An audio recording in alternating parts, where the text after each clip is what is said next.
Bismillahirrahmanirrahim. This is again a lecture on the third chapter from our second year English book. This is Sindh Textbook Board, and the name of this chapter is Pakistan and the Modern World. What's the name of the chapter? Pakistan and the modern world. Loudly. Pakistan and the modern world. Very good. And it's on page number 44. This chapter is very important for you all as young students, young people, as well as whole Pakistanis. All the Pakistan should listen to this lesson, should listen to this lecture. Why? Because it's very important. This visit of Liaquat Ali Khan actually decided what the relationship between Pakistan and America. This whole chapter is based on the relationship between, or the beginning of relationship of Pakistan with America. Okay, so it will be a bit political definitely, and there might be some good memories, some harsh memories. Okay, we'll be discussing and we'll be going through. So I first of all we should know about our great leader Liaquat Ali Khan. Okay, in the beginning I'll be telling you that who he was, why he was so important for Pakistan, why we should admire him. Okay, so I'll be telling you that first, and then we'll go on this Pakistan and the modern world. So before we go, so I start here. Open page number 44, everyone. Pakistan and the modern world. Liaquat Ali Khan was born on 1st October 1895 and died on 16 October 1951. So you have to write this. Why? Because this is very important as far as your MCQs are concerned. So you should write this, and if you cannot, I will be writing it in video as well. Okay, don't worry, I'll be giving these titles and these meanings titles in the video as well. So don't worry if you miss writing here in the class. You can watch in the video. He was the right hand man of Quaid-e-Azam Muhammad Ali Jinnah during crucial years of the Muslim struggle for the creation of Pakistan. Now, crucial years, crucial of extreme importance. Okay, वो साल जो बहुत ही ज़्यादा important थे, उन सालों में कायद-ए-आज़म के वो राइट हैंड रहे। कौन? लियाकत अली खान। लियाकत अली खान को हम ऐसे ही नहीं एडमायर करते, ऐसे ही नहीं बेस्ट बोलते, ऐसे ही नहीं उनकी तारीफ करते। उन्होंने स्ट्रगल की भाई, उन्होंने भी सब कुछ, जैसे कायद-ए-आज़म ने बहुत कुछ छोड़ा पाकिस्तान के लिए, ऐसे उन्होंने भी बहुत कुछ छोड़ा पाकिस्तान के लिए। ठीक है, चाहते तो कायद-ए-आज़म भी पैसे कमाते रहते, सबसे महंगे वकील थे, और चाहते तो ये भी पैसे कमाते रहते, अपने बारे में सोचते और पता नहीं कहाँ से कहाँ निकल जाते। अपने ही अगर इन्होंने असासे बढ़ाने होते तो बहुत आसान काम था। ठीक है, तो फिर क्या हुआ कि ये राइट हैंड है। इन 1947 he became the first prime minister of the Muslim homeland for which he had worked so hard. तो सबसे पहले प्राइम मिनिस्टर आपको पता चल गया कौन थे? पाकिस्तान के पहले। now this line tells you that the first prime minister of Pakistan was Liaquat Ali Khan. अब ये आपकी जनरल नॉलेज को भी ये चैप्टर इम्प्रूव कर रहा है, आपकी इंग्लिश को भी बहुत इम्प्रूव करेगा ये चैप्टर। देखिएगा, मैं बताऊंगा आपको कैसे।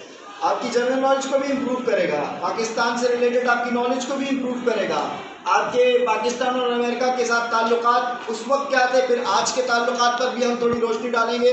Great statesman with a deep compassion for human suffering and a fine orator of sincerity, and country with immense ability through his early years of trial and tribulation.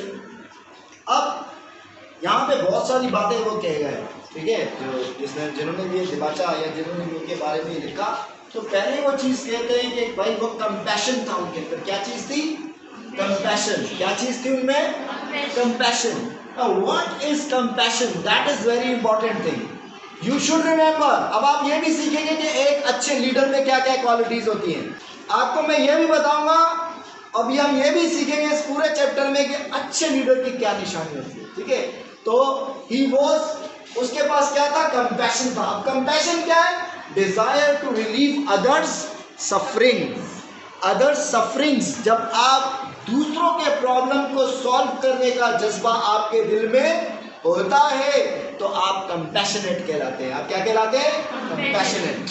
आप में कंपैशन होता है। तो लीडर की सबसे बड़ी एक क्वालिटी आपको पता चल गई, क्या है वो, कंपैशनेट होगा। वो क्या होगा, ठीक है। अल्लामा इकबाल ने भी लीडर की क्वालिटीज बताई हैं। एक शेर में उन्होंने बताया है क्या, निगाह बुलंद, क्या चीज, निगाह बुलंद, सुखन दिल नवाज जां पुरसोज, निगाह बुलंद सुखन दिल नवाज जां पुरसोज, यही है रख्त सफर मीरे कारवां के लिए।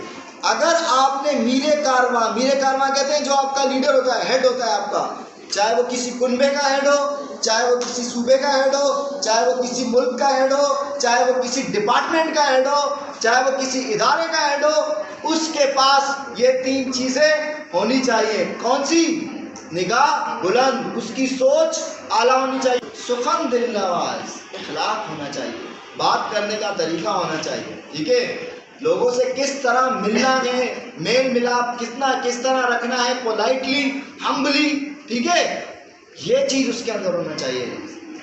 फिर जहां पुरसोस, सबसे इंपॉर्टेंट चीज क्या है वो बताते हैं, जहां पुरसोस। एक लीडर की जो जहां है वो पुरसोस, किसी को भी तकलीफ हो वो उसको अपनी तकलीफ समझे।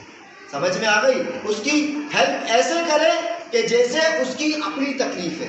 ऐसा ना कि सिर्फ अपने बच्चों को, अपनी नस्लों को तो वो बहुत ही आला तरीके से रखना चाहे और बाकी आवाम के जो बच्चे हैं, आवाम की जो नस्लें हैं वो रुलती फिरे। ऐसा लीडर नहीं होता। लीडर की पहचान है, उसमें कंपैशन होना चाहिए।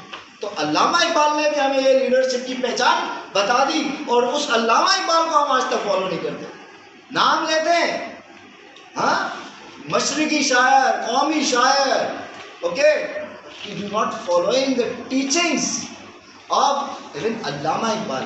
तो हमें सोचना पड़ेगा कि हम क्या कर रहे हैं, हम कहाँ थे और हमें कहाँ होना चाहिए था और हम कहाँ खड़े हैं। हमें गलत गाइड किया गया जो हम आज इस दौरान पे खड़े हैं, हम परेशानी में मुब्तला हैं। हमें जितने भी ये साल हमारी आज़ादी के बाद गुजरे, इसमें हमने कोई फ़ायदा इतना कुछ ज़्यादा नहीं उठाया। सिर्फ एक ये कि हम न्यूक्लियर पावर बन गए, बस, इसके अलावा हमें कुछ नज़र नहीं आता। फिर दोबारा लाइट हमारे पास नहीं है, पत्थरों के दौर में चले गए दोबारा हम लोग, माशाल्लाह से हैं, क्या तरक्की है हमारी। आगे चलते हैं। Educated at the Muslim university Aligarh, the university of Oxford and the Inner Temple, London, he practiced law in India before dedicating himself completely to the Muslim cause. तो पहले वो क्या थे, लॉयर थे, सही है, और कोई आम लॉयर नहीं थे, लॉ की प्रैक्टिस करते थे। फिर जब एक एम मिल गया मुस्लिम्स के लिए पाकिस्तान हासिल करना है, तो उन्होंने अपनी सारी मसरूफियात को ख़त्म, ज़्यादातर मसरूफियात को ख़त्म करके फोकस अपना सारे का सारा किस पर कर दिया, पाकिस्तान बनाने पर। ठीक है, और कायदे आज़म के साथ और बाकी लोगों के साथ एक साथ हो गए। एज ऑनररी, ऑनररी कहते हैं give as an honour with no desire duties attached. अब ऐसे ऑनररी ड्यूटीज जो मिल जाती हैं उसमें आपको कोई सैलरी पे नहीं की जाती और कोई इतना ज़्यादा आप पे बोझ वर्क का नहीं डाला जाता, और एंड विदाउट पेमेंट होती है ये। General secretary of all India Muslim League ही वॉज, तो पहले वो क्या थे, क्या बने, general secretary of all India Muslim League. वो एज एन ऑनररी ये जॉब, ये पोस्ट उनको दी गई मुस्लिम लीग में। मुस्लिम लीग ही work tirelessly and selflessly for more than a decade before independence. तो एक, यानी डेकेड का मतलब क्या होता है, डेकेड मीन्स 10 साल, तकरीबन 10 साल उन्होंने पाकिस्तान बनने से पहले बहुत ज़्यादा मेहनत से काम किया। ठीक है, पाकिस्तान के लिए बहुत मेहनत से काम किया। उसके बाद क्या हुआ जनाब, Pakistan and the modern world is the text of a speech it delivered to acknowledge the conferment of an honorary degree upon himself by the University of Kansas. तो ये जितना भी चैप्टर है ये Pakistan in the modern world, ये university of Kansas में जब वो अमेरिका के दौरे पे गए थे कौन, लियाकत अली खान, तो वहाँ पर उन्हें एक एजाज़ी डिग्री दी गई। कहाँ से, किसने दी? यूनिवर्सिटी ऑफ कैंसस ने, वहाँ पे जो अमेरिका में है। उन्होंने वहाँ पर जब इन्होंने स्पीच की थी तो ये वो स्पीच है जिसको आप चैप्टर की फॉर्म में देख रहे हैं अपने पास। And in actual form this is what a speech. ये क्या है? एक स्पीच है। तो जनाब, it is one of the series of speeches that he made during his visit to United States in 1950. कब? 1950। तो हमारी जो दोस्ती है अमेरिका के साथ वो स्टार्ट कब हुई? 1950 में। ये याद रखिएगा आप सब लोग, हमारी जो दोस्ती अमेरिका के साथ जिसका आगाज हुआ वो कब हुआ? 1950 में। ये डेट लिख लीजिए और बुक में अंडरलाइन कर लीजिए, बल्कि बुक में लिखी हुई है। Why? Because they may ask you in your MCQs, okay? And then if you know it's okay, otherwise you will think अरे यार ये तो बुक में ही नहीं था। So that will not be a good thing. So value your books as I always tell you. So अब हम आते हैं जनाब कि वो कहता है कि ये वो उन्होंने बहुत सारी स्पीचेस की जब वो विजिट पे गए 1950 में अमेरिका। उनमें से ये एक स्पीच है। समझ में आ गई बात? Speeches which constituted means established, constituted means established an admirable exposition of how Pakistan was born and how she had fared का मतलब होता है traveled, फेयर्ड का मतलब क्या होता है? ट्रेवल्ड। तो फेयर्ड कौन सा वाला यहाँ पे लिखा है इसमें? FARED। फेयर्ड मीन्स ट्रेवल्ड, यानी कैसे पाकिस्तान आगे बढ़ा, कैसे उसने अपना सफर किया, इस सेंस में आएगा ये। तो बताता है कि भाई कि पाकिस्तान तो उनका वो गए कब? 1950 में। पाकिस्तान कब बना? 1947 अगस्त। 14 अगस्त करते हैं और भी ज़्यादा डिटेल में जाना चाहते हैं तो 14 अगस्त 1947। तो और ये जो दौरा कर रहे हैं वो 1950 में कर रहे हैं। इस दौरान 1947 से लेकर 1950 तक पाकिस्तान कैसे चला, उसने अपना सफ़र कैसे किया, ये इसके बारे में या उससे थोड़ा सा पहले के हिस्ट्री के बारे में ये बताते हैं अपनी speech. Following here on 16 October Shaheed Millat to give him the name by which he is remembered and venerated was assassinated by a fanatic at a public meeting in Rawalpindi। फिर भाई एक साल के बाद ही इनको असैसिनेट कर दिया गया। असैसिनेशन कहते हैं घात लगाकर जब आप किसी को मारते हैं ना, यानी आप एक तो होता है किलिंग, आमने सामने आपने किसी को मार दिया। अब असैसिनेशन, असैसिन जो होता है वो छुप के वार करता है। क्या करता है? छुप के वार, बुज़दिल ये वार होता है। समझ में आ गई बात? जैसे बेनज़ीर पर किया गया था, बेनज़ीर को शहीद किया गया था। अच्छा, फिर इसके बाद ये कहता है this speech with its wisdom and dignity testifies eloquently to the nation's loss.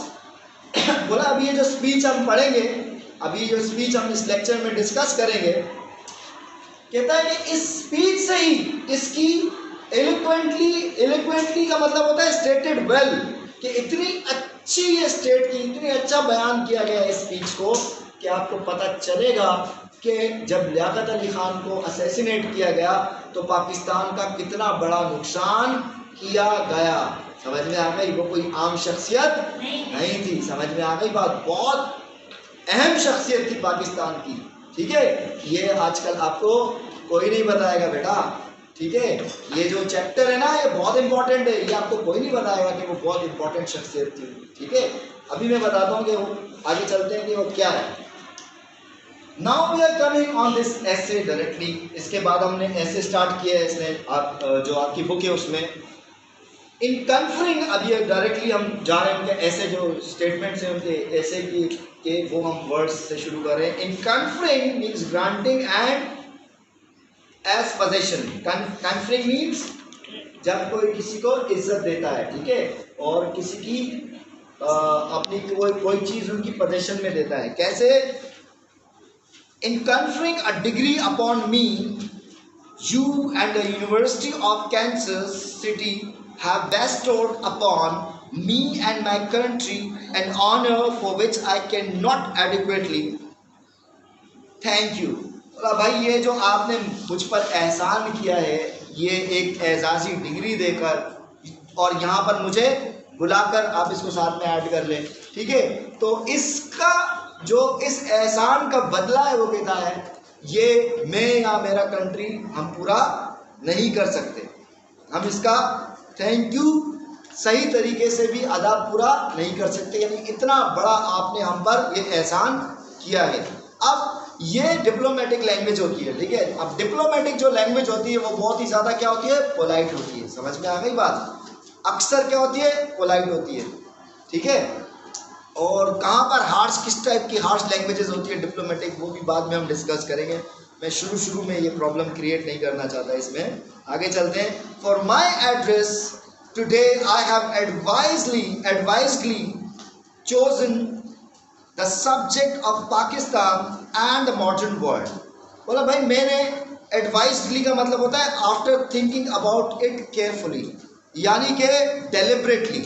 आप वन वर्ड में अगर इसको कन्वर्ट करेंगे तो क्या है, डेलिबरेटली, जानबूझकर, सोच समझकर मैंने क्या ये फैसला किया कि मैं कौन सा टॉपिक आज डिस्कस करूं आपके साथ, Pakistan and the modern world. ये वहाँ पर यूनिवर्सिटी ऑफ कैंसस में खड़े होकर रोस्ट्रम पर लियाकत अली खान ने उस वक्त उस पूरी यूनिवर्सिटी में ये बात कही कि मैंने बहुत सोच समझ कर ये टॉपिक चूज किया है। कौन सा topic? Pakistan and the modern world. Very good. In the first place, I am conscious of the fact that you have been kind enough to select me as recipient of your recognition. Recipient of your recognition in order to do honor to my country rather than to reward me for my inadequate merits.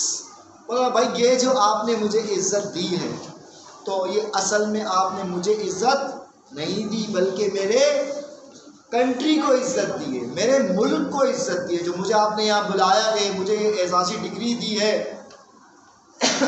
और ये पूरा programme मेरे लिए arrange किया है, तो ये आपने मेरे मुल्क को इज्जत दी है, मेरे मुल्क को रिस्पेक्ट दी है, ठीक है। और वो कहता है कि मुझ में तो बहुत सारी खामियां हैं, तो मैं तो इस डिग्री के अपने आप, मतलब वो कहना ये चाह रहे हैं कि मैं इस डिग्री के काबिल अपने आप को नहीं समझता, और ये जो मुझे मिली है ये इज्जत, ये मेरे मुल्क की वजह से मिली है। समझ में आ गई? ये होती है लीडरशिप। देखें, हम्बलनेस देखें, हमें अगर कोई चीज़ मिलती है हम बोलते हैं मैंने किया ये, किसने किया ये, मैंने किया यार, I have done this, I have done this.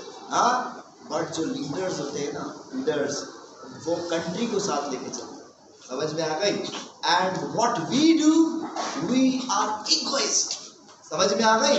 हमारे पास इगोइज्म टॉप पर है। हमारी फैमिली से लेकर, हमारे मुआशरे से लेकर, हमारे इदारों से लेकर, हमारे पॉलिटिकल सेटअप से लेकर, हमारे इंटरनेशनल रिलेशनशिप तक आप देख लें, हमारे अंदर नेगेटिवली इगोइज्म भरा हुआ है। समझ में आ गई बात? हम सेल्फिशनेस हमारे में भरी हुई है, ठीक है। We think about ourselves, we think that we are something, we think that just we are the best, और जस्ट वी को भी मैं हटा देता हूँ, just I am the best कहते हैं लोग, ठीक है। अरे भाई हम अकेले बेस्ट हो ही नहीं सकते, हमारे पीछे हमारे माँ बाप, हमारे बहन भाई, हमारे रिलेटिव्स, हमारे टीचर्स, हमारे जो काउंसलर्स, हमारे जो मेंटोर्स, ये पता नहीं कितने लोग होते हैं हमारे किसी भी एक सक्सेस के पीछे।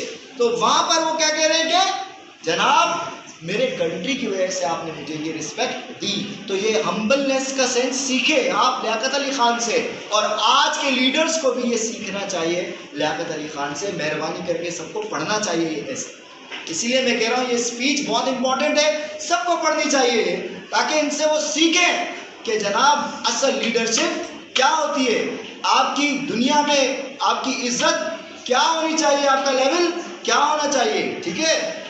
आगे चलते हैं, और अगर किसी के साथ रिलेशंस भी बनाने हो तो कैसे दिमाग से काम लेकर आप उनके साथ चीज़ों को रिलेट करके आप उनके साथ रिलेशन बनाए। देखिए जैसे अभी हम करेंगे आगे, पूरी की पूरी स्पीच जब पढ़ते हैं हम लोग, फिर कहते हैं it is fitting, fitting means suitable और right, it is fitting therefore that in expressing gratitude, gratitude means thankfulness, gratitude for your generosity, my country more than myself should speak to you on this occasion. बोला भाई ये जो इसका मतलब है, जो मुझे मौका आपने दिया है तो मैं चाहता हूँ कि मैं आपसे बात ना करूँ बल्कि मेरी कंट्री आपसे बात करे। अब इसका मतलब ये है कि मैं जो आपसे बात करूँ वो मेरी कंट्री के बारे में हो, वो मेरे बारे में ना हो। ये मैं ख़त्म करनी पड़ेगी अगर हमें पाकिस्तान को आगे लेके जाना है। समझ में आ गई? हर एक पॉलिटिशियन में से मैं ख़त्म करनी पड़ेगी, हर एक इदारे में से मैं ख़त्म करनी पड़ेगी। यहाँ पर लियाकत अली खान से हम ये बात सीख रहे हैं कि ये मैं तो बकरी करती है भाई, ये मैं से तरक्की नहीं होगी। समझ में आ गई? हम का सीगा हमें लेकर आना पड़ेगा, और हम का मतलब है कि फिर सब, फिर कोई ख़ास तबका नहीं, फिर सारे के सारे लोग उसमें यकजा यूनाइटेड होंगे। ठीक है, तो जनाब यहाँ पे हमें ये सीखने को मिल रहा है इसमें से कि हमें किस तरह की लीडरशिप हमारी होनी चाहिए। आपको या हमें ये सीखने को मिल रहा है, या आप फ्यूचर में अगर लीडर्स बनना चाहते हैं, हो सकता है आप भी पॉलिटिक्स में जाएं और दूसरे इदारों में भी जाएं, और आप किसी पावरफुल इदारे में आप कोई हेड बन गए, ठीक है, तो फिर आप अच्छे से बिहेव कीजिएगा, आप ज़रा ऐसे ही चलिएगा जैसे जैसे आप सीख रहे हैं इसमें से। ठीक है, और अगर आप पॉलिटिक्स में चले गए और प्राइम मिनिस्टर बन जाए तो फिर आपको भी अपनी पॉलिटिक्स को भी ऐसे ही पोलाइटली चलाना पड़ेगा और तरीके से सबका ख्याल रखना पड़ेगा। तो ये सीखेंगे हम इसमें से। In the second place we live today in an era of widening horizons. अब बोला ये जो पहले तो मैंने ये कहता है कि जिस दौर में हम रह रहे हैं ये दौर क्या है, वाइडनिंग होराइजन्स का है। ठीक है, यानी नई नई दुनिया फाइंड की जा रही है। ठीक है, कहता है it is in a sense an era in which new countries are being discovered, कि इसमें नई कंट्रीज डिस्कवर्ड हो रही हैं। यानी कि पाकिस्तान बना 1947 में, एरा पूरे एरा की बात कर रहा है वो। ठीक है, फिर वो कहते हैं कि जनाब फिर क्या बना, इंडिया बना। ठीक है, अब इनका इशारा मेनली इन कंट्रीज की तरफ है कि जनाब के नई नई कंट्रीज बन रही हैं। More than 4 centuries ago great explorers from Europe voyaging out to discover the continent from which I hail.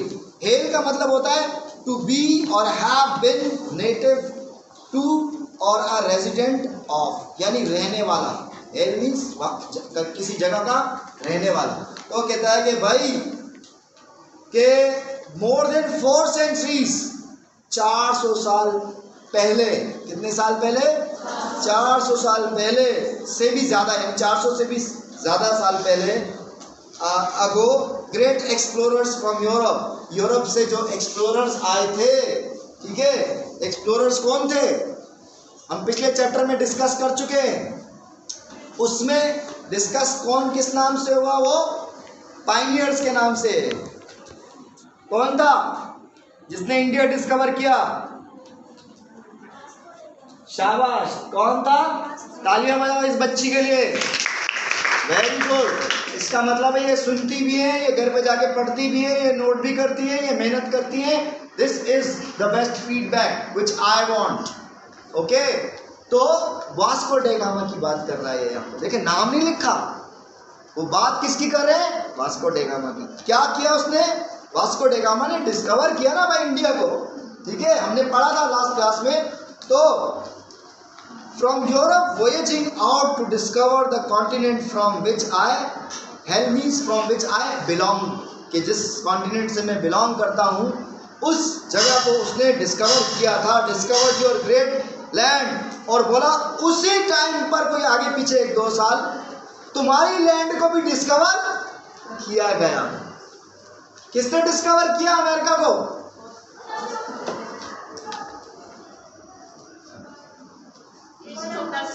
किसने बताया ये? शाबाश, तालियां बजाओ इस बच्ची के लिए भाई, वेरी गुड। क्रिस्टोफर कोलंबस ने, किसने किया? क्रिस्टोफर कोलंबस ने। अब लियाकत अली खान साहब ने दोनों का नाम नहीं लिया है, पर मैच कर रहे हैं किसको? अब देखें, ये होती है सिफारतकारी, ये होती है जब आप किसी के साथ रिलेशनशिप बनाते हैं।